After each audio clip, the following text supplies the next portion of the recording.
En el nombre del Padre, del Hijo y del Espíritu Santo. Amén. Que la paz del Señor esté con cada uno de ustedes, hermanos y hermanas, en este día viernes 8 de julio del 2022. El Evangelio que estamos siguiendo es el de San Mateo. Hoy estamos en el capítulo 10, versículo del 16 al 23.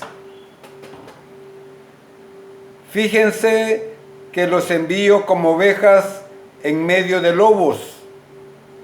Por eso tienen que ser astutos como serpientes y sencillos como paloma.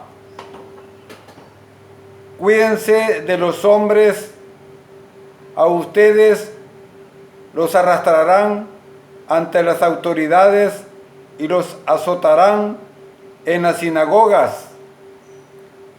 Por mi causa ustedes serán llevados ante los gobernantes y los reyes, teniendo así la oportunidad de dar testimonio de mí ante ellos y los paganos.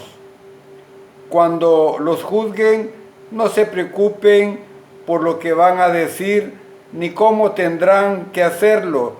En esa misma hora se les dará lo que van a decir, pues no van a ser ustedes los que hablarán, sino el Espíritu de su Padre, el que hablará por ustedes.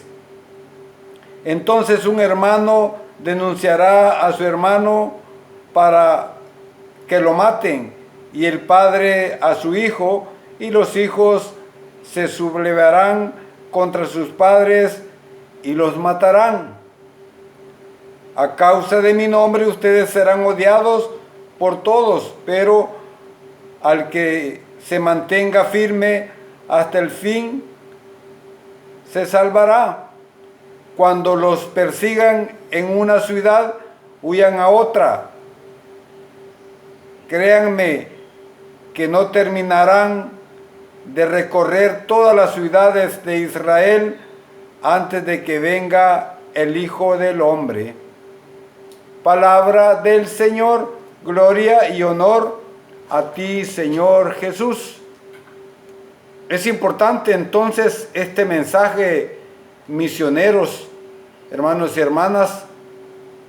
Cuando uno estudia la historia de la iglesia, nos damos cuenta que en el año 75 después de Cristo, Jerusalén fue destruida y se dio una gran persecución contra los cristianos.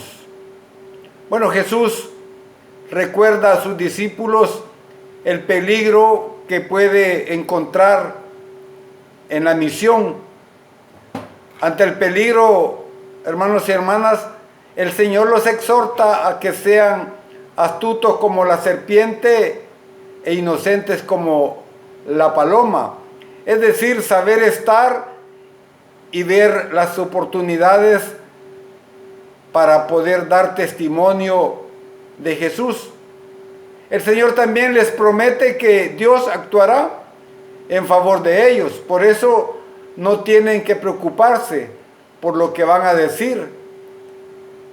Es importante saber que el discípulo misionero que auténticamente se esfuerza por ser fiel al Señor Jesús, van a experimentar de alguna manera la persecución, y es el conflicto, y es, mejor dicho, y es que el conflicto es un elemento, digamos, constitutivo. ¿Qué quiere decir esto? Eso que forma parte de un todo en la vida de quien opta, digamos, por la construcción del reino del Dios de Jesucristo. Pero no cualquier dificultad que tiene el discípulo puede llamarse también persecución. Únicamente las dificultades que sean a causa del Evangelio, a causa del seguimiento auténtico de Jesucristo. Hermanos y hermanas, ante esta dificultad es el discípulo que debe tener claridad de pensamiento, profundidad en sus convicciones y sobre todo disponibilidad para la fidelidad. Hay que evitar también confusiones. La vida de fe, digamos, es decir, el discipulado auténtico, necesariamente trae como consecuencia la persecución, pero aclaramos que la persecución no se identifica de inmediato con una vida problemática, sino como una existencia, digamos, en conflicto. Por lo tanto, el discípulo no busca problemas. En todo caso, asume y enfrenta conflictos como consecuencia de la fidelidad a Jesús y a su proyecto del reino. Es necesario entonces aclarar también que no debemos llamarle persecución a cualquier problema.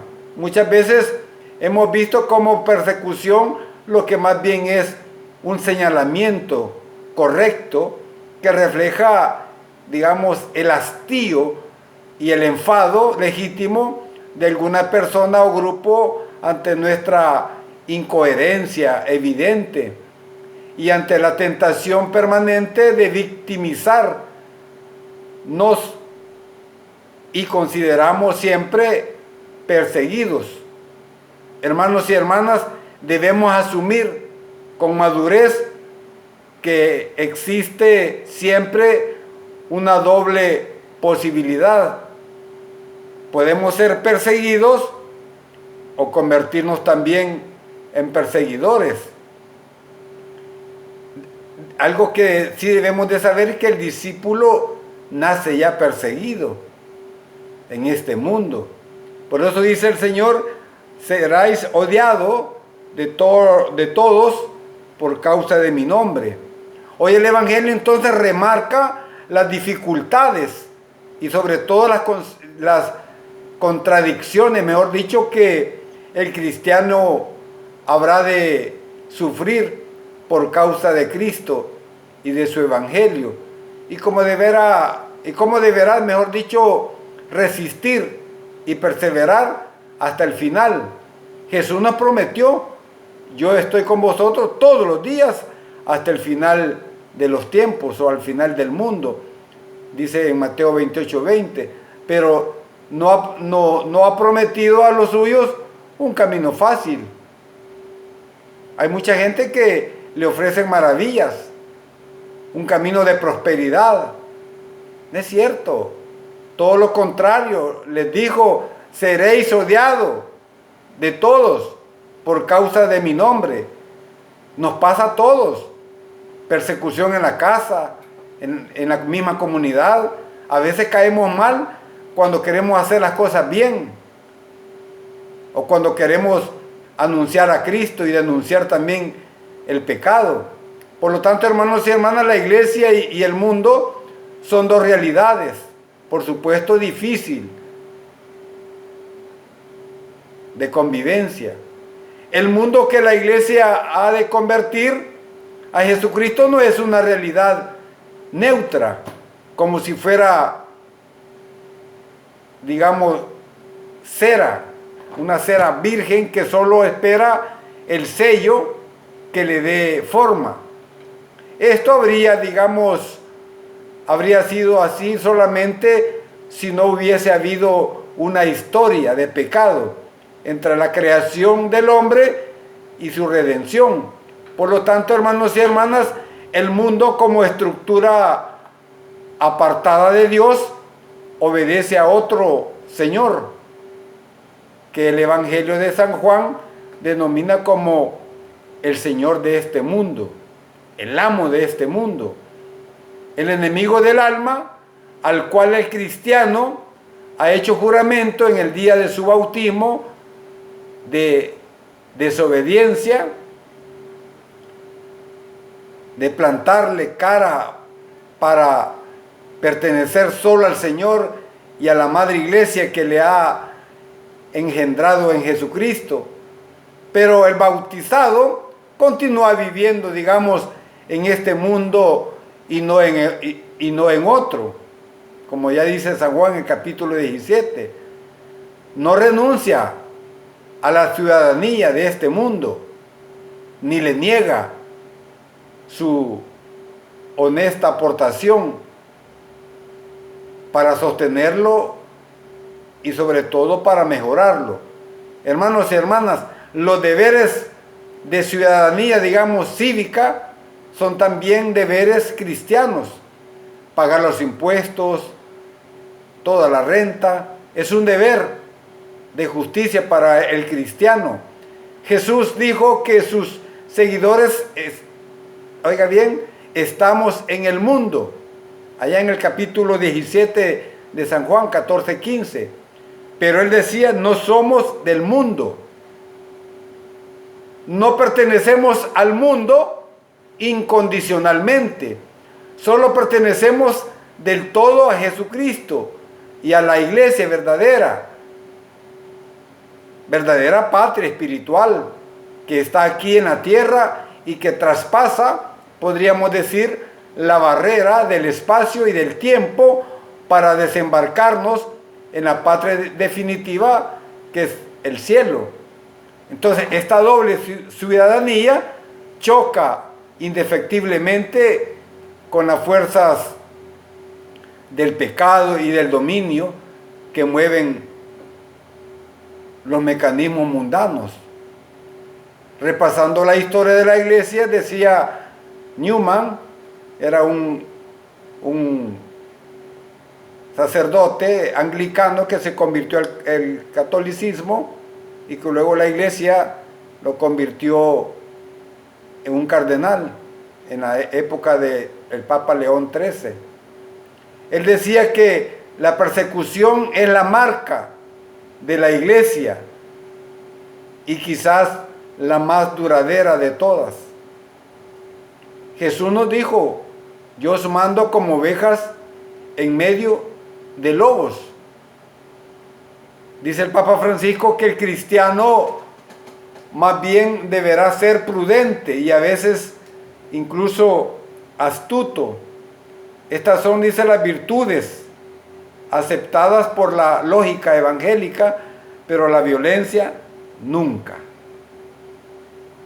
Este es el texto que nos debe de animar a nosotros a ser profetas en nuestro tiempo, en este tiempo que nos ha tocado vivir. No solamente anunciar a Cristo, también denunciar. Es que ahí está el problema. Pero la denuncia viene del anuncio evangélico. No puedo denunciar si no estoy apoyado, digamos, en los principios del evangelio, en los fundamentos del evangelio. Entonces nuestra denuncia viene del anuncio. Entonces, hermanos y hermanas, tenemos que ser profetas. Hoy en día nos ha tocado vivir en esta época y en esta época tenemos que hacer que este mundo cambie. Todos los, como decíamos ayer, todos los que creemos en Cristo, si somos verdaderamente discípulos y misioneros, haremos cambiar a este mundo poco a poco. Hermanos y hermanas, no olvidemos entonces nuestra tarea misionera, anunciar a Cristo a través del testimonio, pero también del anuncio de la palabra. Alabado y glorificado sea el nombre de Jesús, ahora y siempre, por los siglos de los siglos. Amén, amén y amén.